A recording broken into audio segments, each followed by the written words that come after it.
Hey guys, and welcome back. This is my 16th episode of the Road to Raid series. And as you can see here, I'm just doing some Blast Furnace. This is just towards the end of the actual week, basically. So this is kind of in the future compared to all the clips that you're going to see after Blast Furnace. But I just needed a bit of intro time. I just wanted to say thank you for the support that's been ongoing with these videos, actually. I've jumped up quite a lot of subscribers in the last couple of months compared to, the 5 or 6 months prior to that. And you know what, I've really appreciate it. People have been running into me in game and kind of telling me to keep at it and stuff like that, so thank you guys, but yeah, so it's the Christmas week episode basically, and as always, just give me a like, comment, subscribe if you're enjoying what you see. Dislike it if you didn't like it, that's fair enough, but let me know what's wrong, and I will certainly do my best to try and accommodate you guys too. So anyway, we'll get into it. So here we are, we're back at the Smoke Devil. We got a second task fairly quickly, and we did actually get a third Smoke Battle Staff. So I still don't have the amulet that I need, so I'm not too worried about that. Even though it does give like a 10% mage damage bonus, I'm already looking at like hitting 34s with a trident. So, whenever Western Elite Diaries is finished, I'll just go straight to Zora. I'm not going to like camp out for this amulet, although it should be quite easy to get. I'm expecting to get it. Anyway, but actually I'm really enjoying this Smoke Devil boss. He looks kind of tedious, but after a while you kind of get into the rhythm of him and it becomes quite therapeutic. Really like it. Good boss. Well done, Jagex, seriously. So here we are, we're back at Kraken, and I know I said I wouldn't show you any more, but look, Kraken Tentacle, 1,376, and then we got another Trident at 1,424. Kraken is very generous. The drop rates that you see on OS Wiki, they're either way off or I'm just insanely lucky, but other people report similar luck. So, yeah, I mean, I ain't complaining. I love Kraken. Still no pet, though. And obviously, you can see we're nearing 1,500 kills. And then we're back at the demonic gorillas. This was a big task, and so we've got the ballista limbs here. So that's actually the last item I need, apart from the monkey tail, to get a heavy ballista. I'm really pleased with that. Even though there's no Zenite at this point, that's a really cool item. I'm quite keen to get a ballista.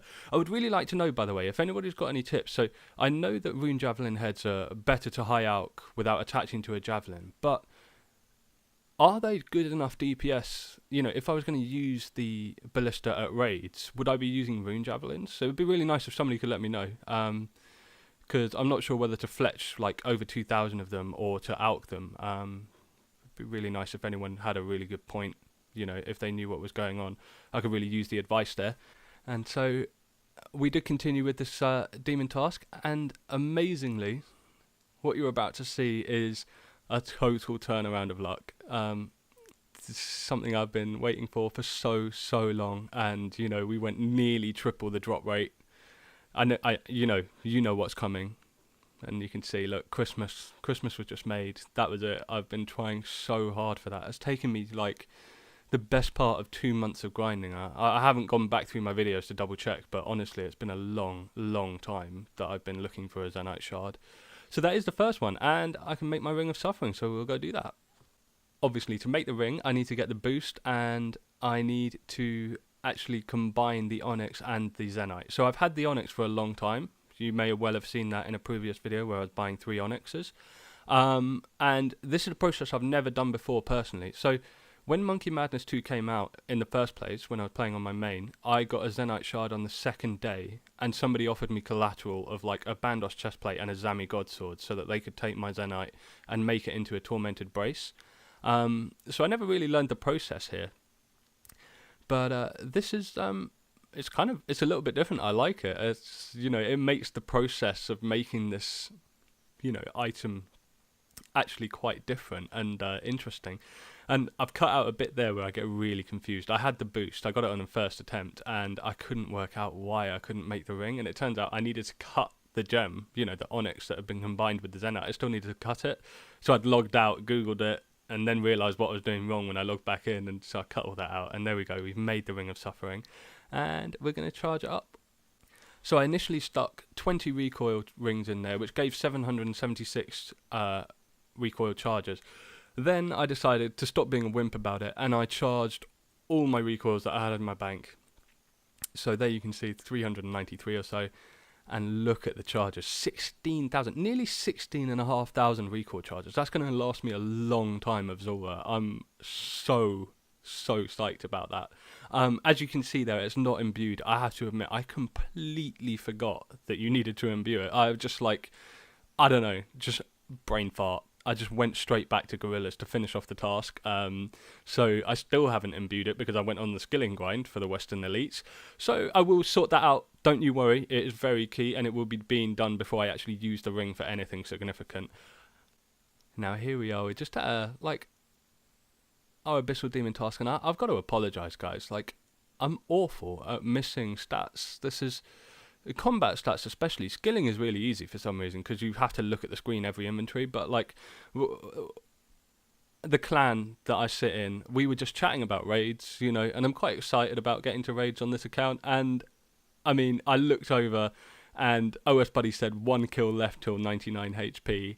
I clicked on the next Abyssal Demon by accident, hit it at 30, leveled up, even though I tried to click away from it. So, you know, I missed the 99 there, and that's my bad, but I did actually get the 99, and it's an untrimmed 99 HP cape, which is, again, something I've never had before. 3 times I've played accounts to this kind of area. You know, I've never maxed an account, but 3 times I've got, like, accounts into very nearly maxed or maxed. So, this is the first time to ever have an untrimmed skill cape, untrimmed HP cape, and I do kind of like the way it looks. I'm not going to go to the effort of like trying to keep it this way though. You know, I prefer the stats of a trimmed cape for a start, and I really like bank inventory space. So yeah, we're gonna just let that slide. Right, so in this clip, I got 70 woodcutting, and I had cut maybe 300 U-logs, and honestly, it was taking way too long. I needed to get my fletching up, and I needed to get it up rapidly. We're talking I need to get to a minimum of 80 to get the boost for +5 to do the Western Elite Diaries. So I was not messing around, and to be honest, like, I was not going to sit there and AFK woodcut. So I was thinking about it, and I decided Mole drops U-logs, and I'm going to need to kill Mole at some point in the future anyway. And you know what? He's more fun than woodcutting. So I went for it, and so I calculated that basically I wanted to get 7,000 U-logs, and I calculated that might take, with the drop rate being about 1 in 13, it's 1 in 12.8 basically, so I rounded up to 13. I calculated that it would be roughly like 914 kills to go. First off, I did not realise how long, let's say even 200 kills would take me without Darox. That was, I mean, 200 kills was probably in the region of like 6 hours. It was a long process. However, I think the U-logs were still coming in faster than woodcutting them. And bearing in mind you get all the mole skins and that kind of thing, it was adding up. It was being really nice. And I've actually got iron arrows to use for Kraken for days. So here's a little breather just in between that. I was obviously doing a little bit of farming. And I needed 75 so I can plant a magic tree and then pay for the magic tree to be looked after for Prissy Priscilla, who is in the Gnome Stronghold. So that was obviously quite easy with the trees that I'd been building up anyway. Demonic Gorillas give you loads of maples and willows and yew seeds. They're fantastic for that. So I think I will continue to do that task even after I've got the 4 Zenites and everything. But yeah, so we're back at Mole, and you can see there I'm at like 247 and rolling in with 98 strength. I'm training on controlled now because that's more efficient. But yeah, so now here's a clip. I left it in. I don't really want to be like a whiny player kind of thing, but I got crashed multiple times. You know, people just see that they have the opportunity to just tap the creature and you've got nothing you can do about it, right?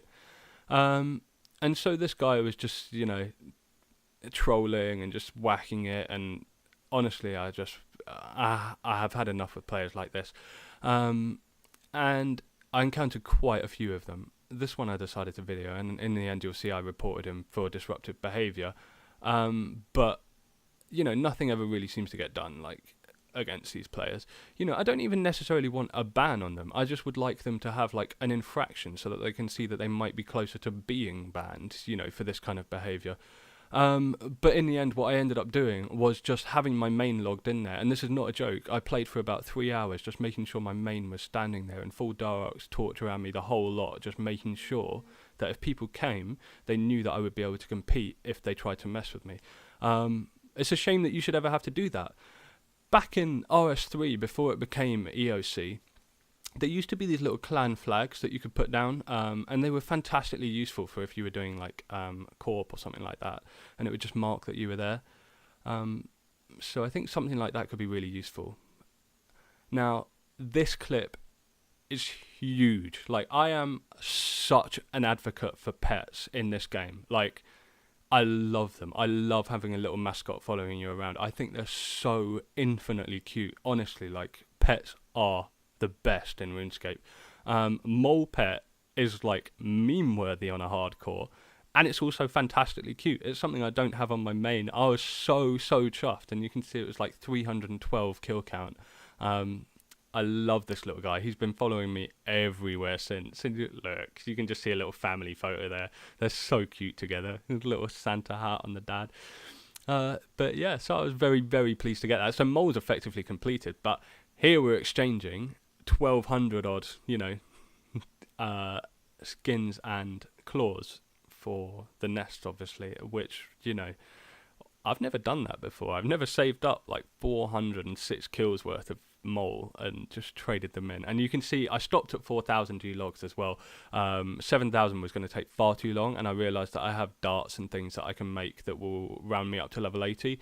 So we stopped at 4,000. And we're just opening up these boxes, but I was having a little bit of trouble opening these boxes. I didn't realize you could just empty it to the bank like a herb sack or something like that at first, but there we go. So that was a big shock to see 1,031 nests with seeds in to just pop into the bank. That was huge. And you can see the value of that, 8.2 mil basically. I'm missing a lot of Ranars. Oh no, sorry, I put the Ranars in because I didn't have any Ranars beforehand, but there were multiple Torstals, Cadentines, all sorts of herb seeds that I didn't include, Snapdragons, just because I already had so many. But these are the tree seeds and things you can see there. It was a huge amount of XP.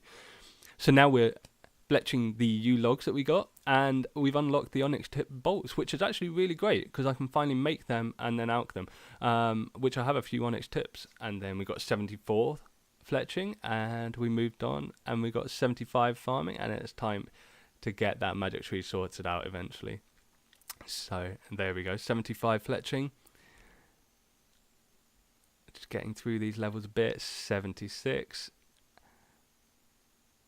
And you can see I'm stringing the bows now. These are obviously going to go towards alchs. And then we got a clue. Well, actually, so I should explain. I have had this clue a little while, and somebody pointed out that you might get summer pies from the clue. And I was trying to be lazy. I was trying to get the summer pie from the elite clue and not have to train an agility level. You may have seen from that clue loot, I got a dragon full helm ornament kit, which obviously I haven't got a dragon full helm yet, so great. But I still really like it. I like those kits; they look kind of cool. But it did force me to have to go and get 82 agility whilst I was agility alching. That's a kind of shortcut that I will never ever use, and I've got my little mole buddy with me. But yeah, we have completed that now, so all I need to do is make an agility potion, which is just ridiculously easy. I don't even keep them in the bank because, I don't need it at this agility level really, apart from diaries. So yeah, I just made the potion up, and we'll run off and do the agility obstacle basically. Here we go. So we're now at the agility obstacle that we need to do. We drink the potion, off we go. No worries, easy as pie. That was a lot of agility training, by the way. That took like 7 hours of just straight agility, I think. I mean, I wasn't being ultimately efficient, but yeah, it took quite a while. So now I'm just going to go and pay Pussy Scylla to go and protect my tree. And I've been so for a couple of days now, I've been picking cactus spines to prepare for this. And it's only now going to try and do it that I realised what I actually need is coconuts. And I mean, I've been leaving whatever I was doing to go to Al-Qarid to pick these cactus spines for no reason for 2 days. And so I mean, they will work out for the future, but yeah, they're not needed right now or for this. So I guess they will be needed for if I have to plant a magic tree, basically. No, I have to plant a magic tree. If I have to plant a yew tree, which I've already done for Varrock Hard, haven't I? So yeah, they won't be needed, except for planting the yew trees for XP. You can see there the explosion of my trees. Right, so here we are. We're just going to clear the patch. I'm being lazy. I'm not going to do the full run. So we just check that tree, and we're just going to pop the new magic tree in, which is nice. I've never grown a magic tree on my main, I think, again. So, you know, another reason this account's better than my main. And this is when he pointed out you need 25 coconuts and not cactus spines. So off I run. But I assure you, I paid the coconuts. I've got loads of them. That's not a problem. But that's it for this video. You know, I don't feel like I should say sorry for like not completing the goals that I stated in the last video. I bit off a lot more than I could chew. It's been a busy week, and even without that, this was a huge grind. I've still got to do 75 to 80 thieving minimum so that I can boost to like get that one done, and I still also need to get my fletching up 3 more levels so that I can boost to make the magic longbow. But yeah, other than that, oh, sorry, and I need 700 more chompy bird kills, so that'll take 3 hours roughly as well. It's going to be fun. I will get that all done next week, and guys, I want you to have an amazing Christmas. It's in a couple of days, and thank you for watching as always. Take it easy. Peace.